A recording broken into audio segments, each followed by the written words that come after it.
এত কাছ থেকে খেজুর গাছের হাড়ি এবং রস দেখার সৌভাগ্য এই কারণে হইল, এই গাছটা আকৃতিতে অনেক ছোট। এই যে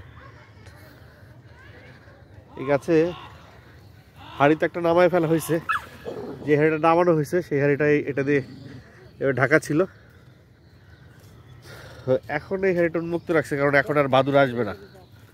এই যে দেখেন রস জমেছে হাড়িতে, এবং এই রসটা একেবারেই ফ্রেশ, একেবারেই ফ্রেশ একটা রস। যদি একটু খাই এখান থেকে, একটু নিয়ে যদি একটু খাই, হ্যাঁ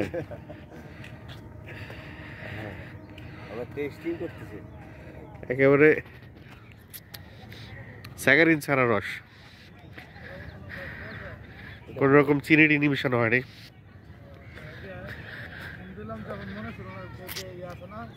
এবং এই রসটা অতটা মিষ্টি না। আপনারা যারা খেজুরের রস খান, খেয়ে বলেন যে খুব মিষ্টি, তারা বেসিক্যালি খেজুরের রসের নামে স্যাকারিন খাচ্ছেন। সো হাড়িতে মোটামুটি কত ml জমছে? 10 ml,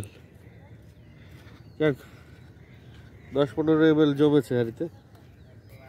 আমি আরেকটু রস যদি আঙুলের ডগায় নিয়ে খাই, এক ফোঁটা করে পড়ছে।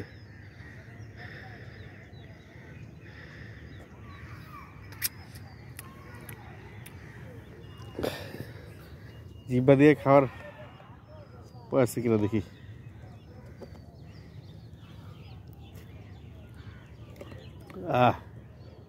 রসের আলাদা একটা ঘ্রাণ আছে এখানে।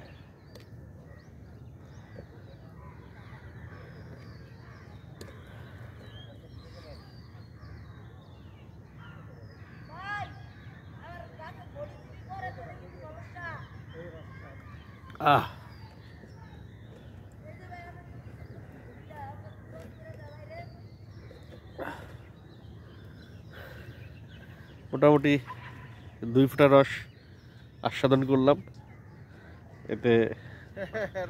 হ্যাঁ, মানে রস একেবারে গাছ থেকে খাওয়ার মজাই আলাদা।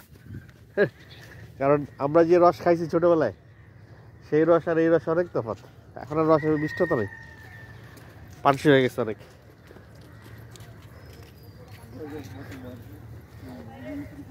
ওই যে ওরা বোধহয় ওই যে রস কালেক্ট করে।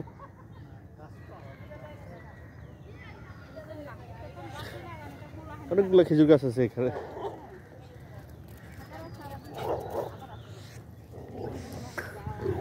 আপনারা যারা একেবারে এইভাবে গাছের সাথে মুখ লাগিয়ে রস খেতে চান, কমেন্ট করে বা আমার সাথে যোগাযোগ করে সকালবেলা এখানে আসতে পারেন। তবে আসতে হবে ঠিক ভোর 6:30টার মধ্যে। 6টা 6:30টার মধ্যে না আসলে ওই ফার্স্ট রসটা পাওয়া যাবে না।